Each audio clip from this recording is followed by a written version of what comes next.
Nellore సుబేదారుపేటలోని Saint Joseph చర్చిలో good Friday సందర్భంగా క్రైస్తవుల ప్రార్థనలు నిర్వహించారు. బిషప్ ఎండి ప్రకాశం సుబేదారుపేట, సంతపేట, కపాటిపాలెం మార్గంలో శిల్వ మోశారు.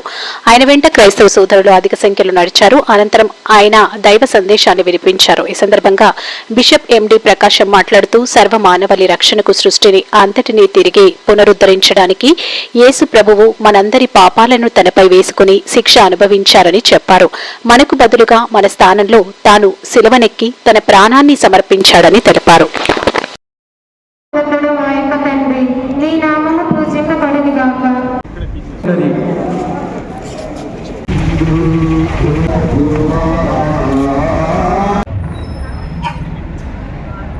యేసుక్రీస్తు శిలువ మరణం పొందిన రోజు నిజంగా కూడా దీని ఒక బ్లాక్ డేగా పరిగణిస్తారు క్రైస్తవ సోదరులందరూ కూడా. ఈరోజు క్రైస్తవ సోదరులు కూడా ఎక్కువగా బ్లాక్ డ్రెస్ వేసుకునే దినం ఈరోజు.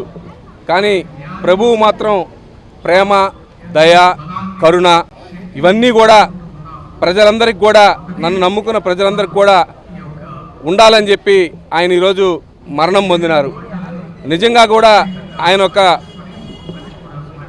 దైవ సమానులు, పూర్తిగా దేవుడు.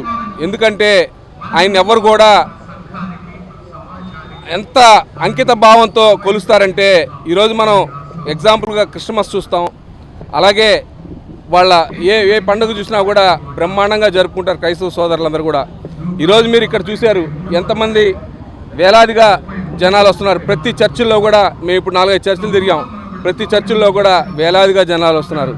అందరు కూడా ఈ యేసు ప్రభు యొక్క పాదాలు పట్టుకొని వాళ్ళందరూ కన్నీటి పర్యాలు పడుతున్నారు ఈరోజు. నిజంగా కూడా ఇది ఒక బ్లాక్ డేగా పరిగణిస్తూ ఆ యేసు ప్రభు యొక్క కృప అందరికి కూడా ఉండాలని చెప్పి, ప్రేమ, దయ, కరుణ అటువంటి ఏవైతే మంచిగా ఉన్నాయో అన్నీ కూడా ప్రజలందరికీ కూడా ఉండాలని చెప్పి మనస్ఫూర్తిగా కోరుకుంటూ సెలవు తీసుకుంటాం. అందరికీ కూడా ప్రభు అయిన యేసుక్రీస్తు నామమున ఈ పవిత్ర శుక్రవారం యొక్క శుభములు తెలియపరుస్తూ ఉన్నాము. ప్రభు మానవులందరి కోసం తన ప్రాణాలను సమర్పించారు. మానవులంగా మనం చేసిన తప్పిదాలకు, పాపాలకు తాను శిక్షను అనుభవించాడు. మనం చెల్లించవలసిన పరిహారాన్ని తాను చెల్లించాడు.